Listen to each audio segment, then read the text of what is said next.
मेरा अपनी ओर ध्यान गया तो अपने आप को अंधकार भरी गहरी घाटियों में खड़े पाया। चित्त पर अनेका अनेक आवरण लपेटे था। दृष्टि सदैव ही संसार के वासनामय पथ पर ही टिकी थी। प्रत्येक वृत्ति जगत के आकर्षणों, सुविधाओं एवं पदार्थों पर ही उदय अस्त हो रही थी।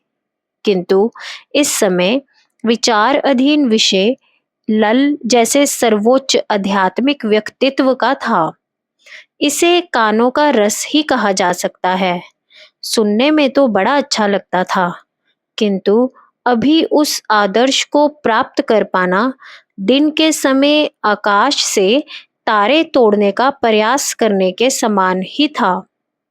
महाराज श्री को जैसे मेरे अंतर्भावों का ज्ञान हो गया था।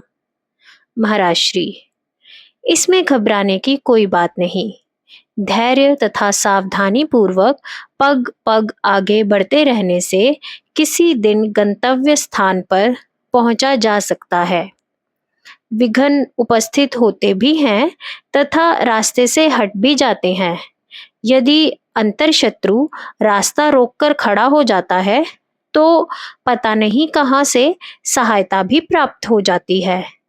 आगे बढ़ते जाने पर आगे का रास्ता भी अपने आप दिखाई सुझाई देने लगता है। आवश्यकता केवल समर्पण युक्त निरंतर साधन की है। यदि मन में धीरज बना रहे तो एक दिन संकट के बादल छट जाते हैं। मन में उत्साह बना रहे तो साधन में निरंतरता की संभावना बढ़ जाती है। उतावलापन तथा घबराहट पतन का कारण है। यदि अध्यात्म प्राप्ति का लक्ष्य लेकर चले हो तो यह भी समझ लो कि यह लक्ष्य बहुत बड़ा है। इतना बड़ा कि संसार में अन्य कुछ भी इतना बड़ा नहीं है। जिन सीढ़ियों पर तुम्हें चढ़ना है अभी वह तुम्हें दिखाई भी नहीं दे रही। तुम्हें यह भी नहीं पता कितनी सीढ़ियां चढ़ना है। अभी तुमने इधर कदम बढ़ाने के लिए उठाया ही है। अभी तुम्हारा आरंभ ही है। सभी साधकों की तुम्हारे समान ही स्थिति है। अपने आप को अभिमान से बचाकर रखो। प्राय साधक तथा साधन दोनों को अभिमान निगल जाता है। अभिमान साधक को ऐसा अंधा बना देता है कि उसे पता भी नहीं चल पाता कि वह अभिमान ग्रसित है। जितना बड़ा लक्ष्य सामने हो उतने ही बड़े साधन की आवश्यकता है। उतना ही बड़ा त्याग, उतना ही बड़ा अनुराग, उतनी ही बड़ी विरति अनिवार्य है। कहीं तनिक सी भी कमी रह जाए तो सब किया कराया चौपट हो जाता है। ऐसी स्थिति में तुम लक्ष्य से सदैव दूर बने रहोगे। किंतु हमारा विश्वास है कि ऐसा नहीं होगा। जागृत शक्ति की सहायता से उसी के भरोसे आगे बढ़ते रहोगे। हमारा आशीर्वाद तो है ही। इस पर मेरे मन में एक पुराना विचार जो मन में कई बार पहले भी उभर चुका है, एक बार फिर उदय हो उठा। महाराज श्री ने मुझे आश्रम का उत्तरदायित्व थमा दिया। नहीं तो मैं हिमाचल की नैसर्गिकता में एकांतवास करते हुए आध्यात्मिक जीवन की उत्कंठा मन में सहेजे था। मैं तो दीक्षा लेने महाराज श्री के चरणों में उपस्थित हुआ था। एक और एकांतवास करते हुए निरंतर साधन का आनंद तथा दूसरी ओर आश्रम की सतत समस्या में उठा पटक। किंतु अब तो ओखली में सिर दे ही दिया था। महाराज श्री, एक बात और, मैं इसे कई बार पहले भी स्पष्ट कर चुका हूँ। मैं जानता हूँ कि तुम्हें एकांतवास की बड़ी ललक है। मुझे यह भी याद है कि देवास आने से पहले तुम हिमाचल में एकांतवास करते हुए सतलुज नदी के किनारे एक कुटिया में साधनमय जीवन बिताने का प्रयास करते रहे हो, किंतु जहां तक मुझे दिखाई देता है कि तुम्हारा मन अभी तक इस स्थिति के लिए अनुकूल नहीं है। तुम्हारे अंतर में दबे संस्कार उदार होकर विकराल रूप धारण कर सकते हैं। तुम्हारे चित्त में उथल पुथल मचाकर तुम्हारे जीवन प्रवाह की दिशा बदल सकते हैं। वैसे भी एकांत में संस्कार अधिक परेशान करते हैं। उस समय पुरानी यादों के प्रवाह के साथ बहने के अतिरिक्त कोई काम नहीं होता। मन को भजन में लगाने का प्रयास करो तो अपने अतीत की घटनाओं का स्मरण आड़े आता है। जगत व्यवहार संस्कार क्षय का सर्वोत्तम साधन है, किंतु इस व्यवहार का आधार आध्यात्मिक धरातल पर स्थित होना आवश्यक है। यथा समय तुम्हें एकांत सेवन का सुअवसर भी प्राप्त हो जाएगा। आश्रम की व्यवस्था गौण विषय है, इसकी कोई भी व्यवस्था हो सकती है। इस बात को भी स्मरण रखो कि गुरु अपने शिष्य के लिए सदैव मंगल की ही कामना करते हैं। वे क्रोधित हों अथवा वात्सल्य भाव में, उनके सामने सर्वदा शिष्य का हित चिंतन ही रहता है। तुम्हें आश्रम का उत्तरदायित्व सौंपते समय आश्रम की अपेक्षा मन में तुम्हारे कल्याण का भाव था। गुरु की दूरदृष्टि को प्राय शिष्य की सीमित बुद्धि समझ नहीं पाती। वह गुरु के निर्णय को अपने हित के विपरीत समझ लेता है। इसीलिए समर्पण को साधन में महत्वपूर्ण स्थान दिया गया है। इतिहास में हमारे सामने इसका बड़ा सुंदर उदाहरण है। स्वामी नारायण तीर्थ जी महाराज, उस समय के काली किशोर, ने अपने गुरुदेव स्वामी गंगाधर तीर्थ जी महाराज से झूठ बोल दिया था कि उसके घर में कोई नहीं, जबकि उनकी पत्नी, भाई, माता, बहन सब थे। इस बात का जब गंगाधर तीर्थ जी महाराज को ज्ञान हुआ तो काली किशोर पर बहुत नाराज हुए, किंतु उस नाराजगी में भी अपनत्व था, हित चिंतन का भाव था। वह कल्याणकारक नाराजगी थी। गंगाधर तीर्थ महाराज ने काली किशोर की साधन क्रियाएं अस्थायी रूप से बंद कर दी। देखने में यह बहुत बड़ी सजा थी, किंतु उस समय काली किशोर का उसी में हित था। उसे अपना कर्तव्य पालन करने तथा प्रारब्ध क्षय का अवसर दिया गया। इसके साथ ही काली किशोर को उज्जवल भविष्य का आशीर्वाद भी प्रदान किया गया। वह गुरु आदेश को शिरोधार्य कर घर लौट गए। आश्रम किसी चार दीवारी का नाम नहीं। शिष्य समूह, उनकी आध्यात्मिक गतिविधियां, उनका परस्पर सद्भाव तथा सद्व्यवहार ही आश्रम है। परंपरागत व्यवस्था प्रणाली तथा गुरु आदेश ही नियमावली है। लल परमानंद तीर्थ जी महाराज, गंगाधर तीर्थ जी महाराज के जीवन चरित, उनकी चित स्थिति तथा साधन की निरंतरता तुम आदर्श रूप में अपने सामने रख सकते हो। इसमें कोई भी आपत्ति नहीं, किंतु उसके लिए तुम्हें पूर्व तैयारी करनी होगी। यह तैयारी जन समाज में रहते हुए ही कर पाना संभव है। ध्यान रहे कि गुरु की किसी बात पर संदेह मत करो। संदेह, शंकाएं, भ्रांतियां शिष्य के साधन को चौपट कर देती हैं।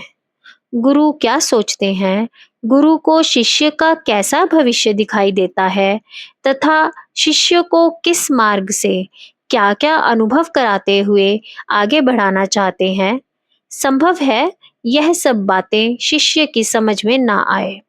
उसका कर्तव्य है कि वह सेवक की भांति रहे। संदेह उसे सेवक धर्म से गिरा देता है। हमने यदि आश्रम का उत्तरदायित्व तुम्हारे कंधों पर डालने का निर्णय लिया है तो इसमें तुम्हारा कल्याण ही अभिमुख था। संदेह तथा श्रद्धा परस्पर विरोधी हैं। एक के आते ही दूसरा भाग जाता है। जिस साधन का आधार श्रद्धा एवं विश्वास है, वह एक दिन अवश्य फलीभूत होता है। संदेह को भगाओ, श्रद्धा को अपने जीवन का आधार बनाओ। यही परमार्थ पथ की दृढ़ भूमिका है।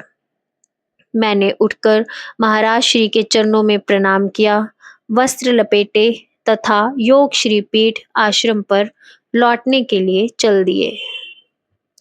आश्रम पर लौटकर तथा भोजन आदि से निवृत्त होकर महाराज श्री आराम करने के लिए अपने कमरे में चले गए। आज दोपहर की चर्चा नहीं हुई।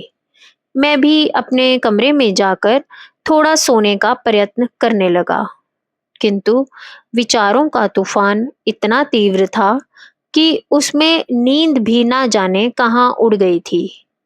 मैं सोच रहा था कि महाराज श्री कहते तो ठीक हैं, उनकी बातों में अनुभव तथा गहरे चिंतन की छाप स्पष्ट है। गुरु की बात पर संदेह साधन का आधार हिला देता है। यह भूल मैं भी बार बार करता आ रहा हूँ। यह बात दूसरी है कि मैं गुरुदेव के मनोभावों तथा संकेतों को समझ नहीं पाया। वह मेरे अंतर में झांक पाने की पूरी सामर्थ्य रखते हैं। जो स्वयं मुझे अपने बारे में ज्ञात नहीं, उन्हें वह भी पता है। मेरी कब क्या समस्या है, इससे वे अवगत हैं, किंतु मैं अत्यंत बुद्धिमान होने के अभिमान में कल्पनाओं के आकाश में उड़ता रहा। उड़ता क्या रहा, गिरता ही रहा। अब संभल जाना ही श्रेयस्कर है। लल परमानंद तीर्थ महाराज तथा गंगाधर तीर्थ महाराज की मनस्थिति तथा साधनावस्था को आदर्श रूप में अवश्य ही सामने रखा जा सकता है, किंतु यह आदर्श कितना दूर है। उसे प्राप्त करना इतना कठिन है कि उस तक पहुंच पाने के लिए जन्म जन्मांतर तक धैर्यपूर्ण तथा समर्पण युक्त निरंतर साधना की आवश्यकता है। बहुत कुछ सहन करना होगा, बहुत सारी संकटपूर्ण तथा अंधेरी घाटियां लांघनी होंगी। कोई सीधी, पथरीली, बर्फीली, फिसलन भरी चढ़ाइयां चढ़नी होंगी। अथाह समुद्रों के पार जाना तथा तपते रेतीले मरुस्थलों को नापना होगा। यदि एक बार भी चूक हो गई, पांव फिसला तो गिरे पहाड़ से खाई में, अथवा रेगिस्तानों या समुद्रों में दीर्घ कालों तक रास्ते में भटकते फिरोगे। ना कोई देखने संभालने वाला, ना कोई पूछने बात करने वाला। यदि चलूंगा नहीं, चढ़ूंगा नहीं, तो पहुंचूंगा भी कैसे? अभी तक तो मैंने चलने के लिए कदम उठाया ही है। अपने आसपास देखता हूँ तो या तो प्राय साधकों के कदम स्थिर हैं या पीछे की ओर लौट रहे हैं।